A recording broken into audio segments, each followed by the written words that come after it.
sight in a Ruger 1022 yesterday. We're gonna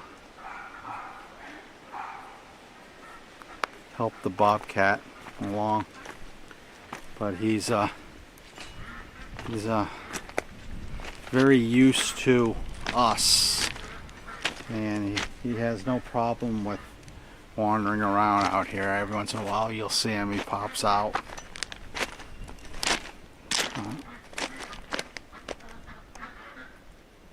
We'll get those logs milled up.